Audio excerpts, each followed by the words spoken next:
Welcome to April.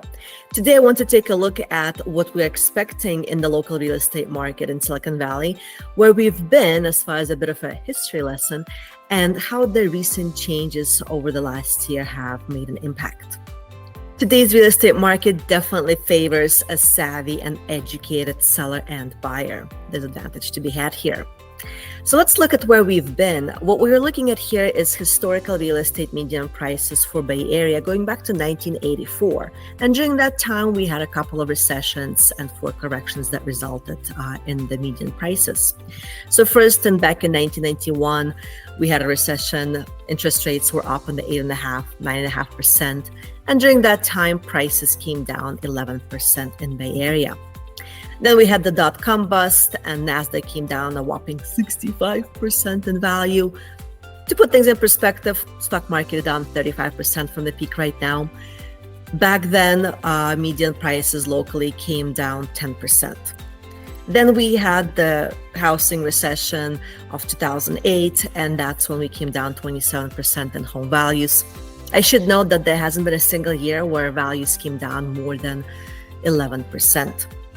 And then we had monetary policy changes by the Fed in 2000, and we came down 8% in values then.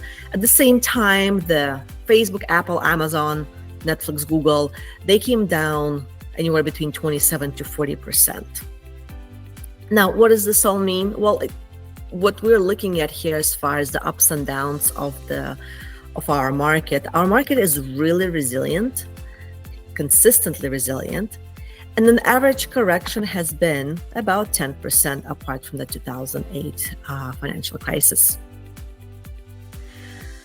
Where are we now? Well, prices peaked in Bay Area on average last March 2022, and since then they have bottomed out in January 2023. That gap between the top and the bottom has been 10.7%. Pretty much in line with what we've seen historically. Since then, since the beginning of the year, prices have been trending up, and we're up about 5.7% since the bottom, essentially. So we came down 10.7%, and we made up almost 6% back already, and we're trending to go back up. So what does this mean for the forecast? Well, mortgage rates are expected to trickle down towards the end of the year, and that's the consensus I'm getting when I talk to the different lenders. Inflation numbers are looking better, they're down. The bank collapse did a bit of an economic slowdown that the Fed was going after to begin with, so they're likely to ease up on their policy. As far as the buyer demand for housing, we're expecting that to increase. Part of it is due to seasonality in the spring, and then more buyers are expected to enter the market to capitalize on the discount that we're still seeing on the pricing of the homes versus where we were last year. And buyers are not worried about refinancing down the road. Our supply is expected to increase, and this is seasonal. We see it every year. We gradually increase in inventory throughout the spring, kind of maximizing our inventory in early summer, staying high, and then gradually tapering off as we get into the months of the fall. So inventory is expected to go up.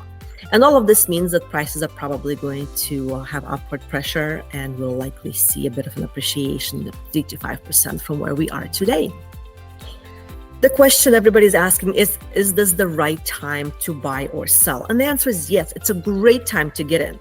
We've had 4 periods of home values going on a discount in Bay Area historically. We're in the middle of a 5th one, so it's great to take advantage of that. Inventory is going up, rates are going to be under control. And if you're a seller, you have to remember that you'll be selling into the same market that you're buying into. So that means that even though you didn't sell at the top of that spring 2022 price, you're going to be buying also not at the top. You'll be buying for less money, which also has a net benefit of keeping your property tax lower for the period of your home ownership. I'm always here to help you create a better life through real estate. Thank you so much for watching, and see you next time.